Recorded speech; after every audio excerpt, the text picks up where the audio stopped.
Alright, hi, welcome to a little bit of a short video. You can tell, I'm sure since the last video I did with this whole setup, things have changed a bit. I've got a blue Yeti Nano, which is significantly better than this old thing. I still have to use it so I can hear my stuff because I'm not buying a new pair of headphones. This works, it works, that's all I need. As I slam my table. But yeah, I really do love this thing. It's a great microphone. So yeah, you've seen the title. You know what this video is about. I've owned a PlayStation for over a year. I haven't owned two PlayStations for over a year, although technically, yeah, I have two now. I've owned a PlayStation 5 for about a year. I got it for the first time in February 2021.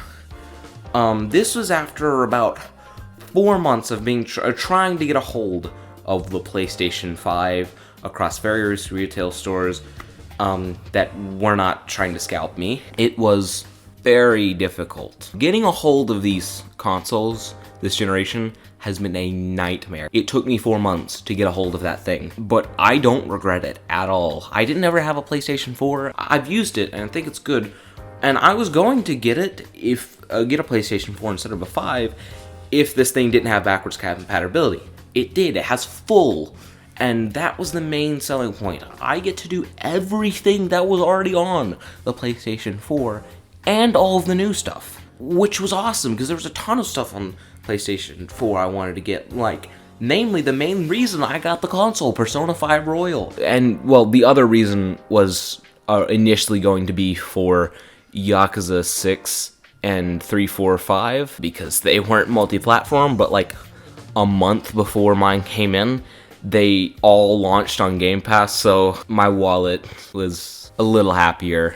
But yeah, getting a hold of these was a nightmare. Me and a couple people were trying to get it. We tried so many sites, we finally were able to get it through GameStop. But it wasn't just the PlayStation 5. The only way I got a hold of mine was through the bundle. GameStop sells, and some other sites sell them through bundles, and those aren't botted even close to as much, so those are the ones you're most likely to get, which means you're going to be spending even more than this very pricey console costs. I'm not even going to remotely lie to you. $500 was asking a lot for me. And on top of that, I paid for an extra controller and an extra game. Now, I don't regret it at all. It was something I was already going to get, and an extra controller, which I was already going to get, so I was like, it's not a bad deal. So I got the Spider-Man Miles Morales Ultimate Edition, which meant I got the Spider-Man Remastered, which I obviously played first.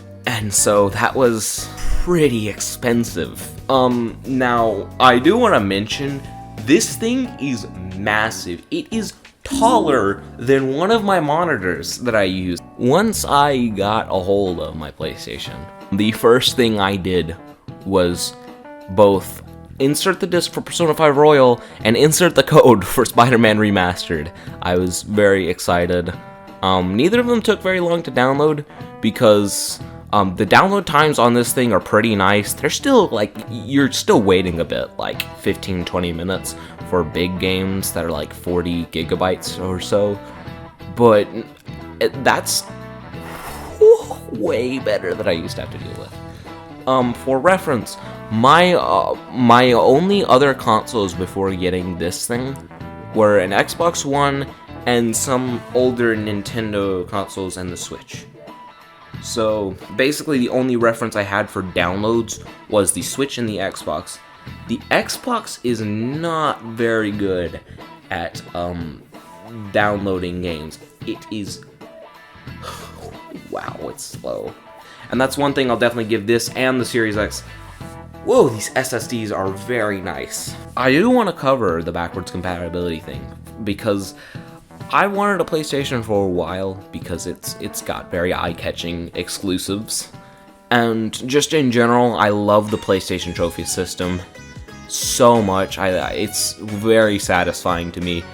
And I like the Xbox achievement system, but the points don't really make sense to me at all. Like, I have 20,000 gamer points. What do I do with them? I think on the Xbox 360 you could get like things for your Xbox Live avatar, but they dropped that as far as I'm aware with the one. So you just kind of have this Xbox Gamer Points, or is it Xbox Gold now? I think they changed the name. And you can't really do anything yet, whereas in PlayStation, ever since the middle of the PS3, you can get trophies for games and stuff, and you can get platinums, and that's definitely my favorite part about the PlayStation, the platinum. The big reward for all of your effort. You didn't do it for nothing.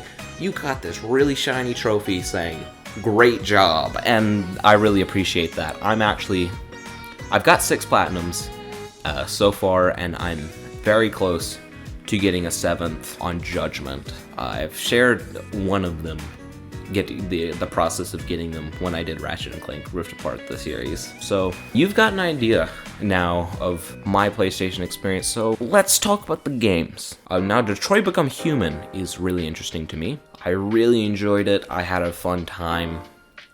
It was a great game, and that was one of the first ones I played too.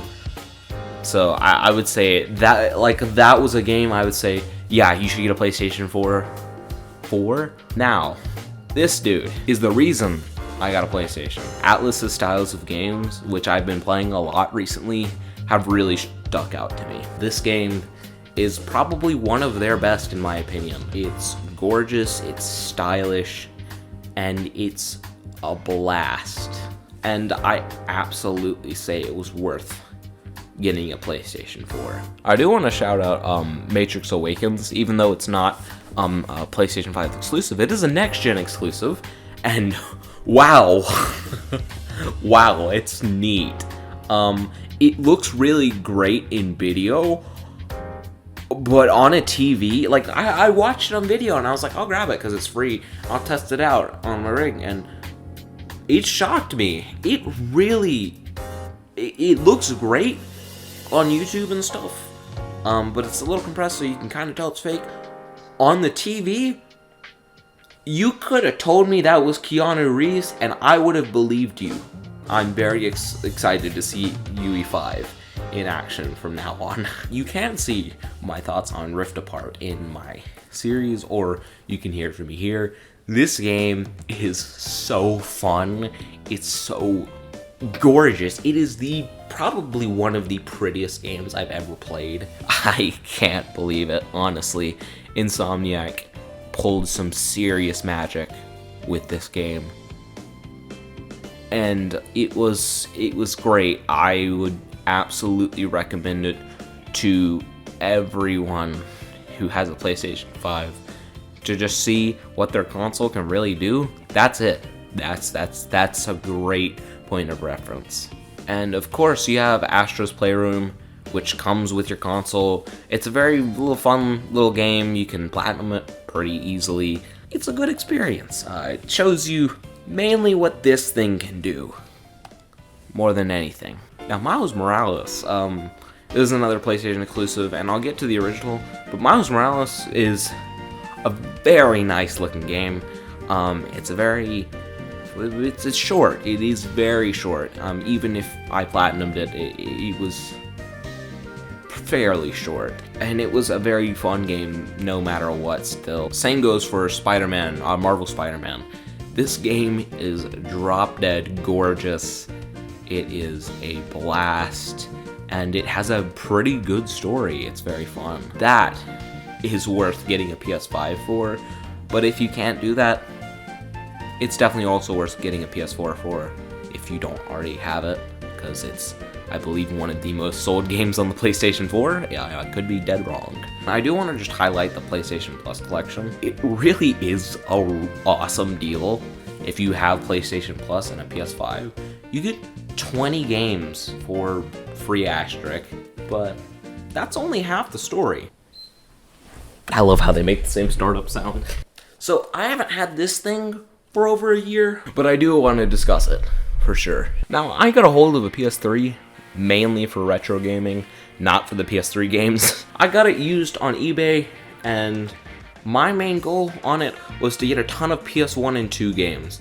And of course, like, a couple months after I got a hold of it, the store was announced to shut down, and I'm so glad it didn't. But now you have to add funds and stuff, and so that's really annoying. I'm just glad the store isn't shut down, because there's a ton of stuff on there I still want to grab and haven't been able to grab. Mainly what I want to discuss on this is games. So the dude who gave this to me, or not gave this to me, I bought it from, left 3 of his games, or her, I don't know who. They have 3 of their games on it. I only have 2 PlayStation 2 Classic games installed. Persona 4 and 3. I was going to grab a couple more recently, but that was when I discovered the hard way that you can't buy anything with credit cards now on it. You have to add funds, and you can't add exact amounts. You have to add random amounts, which is just fun. You can choose 5, 10, 25, not 20, 50, or is it 40 or something, and then like 6. It's so annoying. Now, I have a lot more PS1 games. I have Silent Hill, which I've played a bit of. It's really fun. Final Fantasy Tactics, I haven't played, but as far as I know, it's really good. Resident Evil 2, I plan on playing that. I don't know if it'll be on this, or maybe I'll do highlights of it or something. And same for 3NEM. I'm very excited to play these 2 eventually. Metal Gear Solid is one that held up really well. Persona 2, grabbed it because not on anything else legally. Resident Evil Director's Cut is the original version of one of my favorite survival horror games, or not just survival horror games, horror games of all time. Resident Evil Remake is my favorite horror game ever. And the original is still very fun, and with the bonus of having goofy dialogue and funny music. And Chrono Trigger, I'm so glad I picked this up here, because I love this game. It's so great. So, that's pretty much the PlayStation 3 experience for me, is PS1 and 2 games. That's my PlayStation experience. I want to say, I haven't really played any PS3 games on my PS3, honestly, so I can't rate it for being a PS3, but as a PS1 and 2, it's fantastic. It's playing all sorts of game I've always wanted to play legally on it. Its controller's a little funky. It's a little awkward to hold. I don't love the plastic it's made of. And the joysticks feel decent. They're not the best. The buttons are a little weird. But overall, it's a decent controller. The DualSense rather, is a really comfortable, fun controller. I love its haptic feedback and adaptive triggers. It's just a fun addition. So yeah, that's my year with a PlayStation. Summarized in, at least in raw files, 40 minutes of confusing blubber that I will turn into an acceptable video. Yeah, this is the first video I've tried to record with this setup. Now, you might be saying, wow, your webcam's actually decent unlike last time. Don't worry, I still have that webcam. I'm just using, the smarter decision. My phone has a built-in camera, and believe it or not, phone cameras are great now, so I should probably use it. Yeah, I even get to record at 60 frames. Some people might consider that a sin, but I sure don't. PlayStation and Sony made some really good consoles, and it has devoured a lot of my time in the past year. I had a lot of fun with it, and I think the PlayStation 5 is my current favorite console of all of the ones I mainly use, which are currently at least the PS5 and Switch. So yeah, once again, that's my year with PlayStation. If you've never owned a PlayStation or have had a PlayStation since the PS1, I'd like to hear your thoughts about it in the comment below. Maybe share your experiences, or call me a Sony pony or whatever. Maybe you can call me an Xbot or something for shilling Game Pass in the middle of my PlayStation video.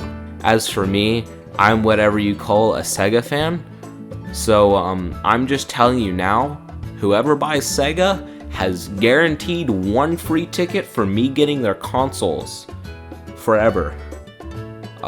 Be it Sony, Microsoft, or Nintendo, or no one.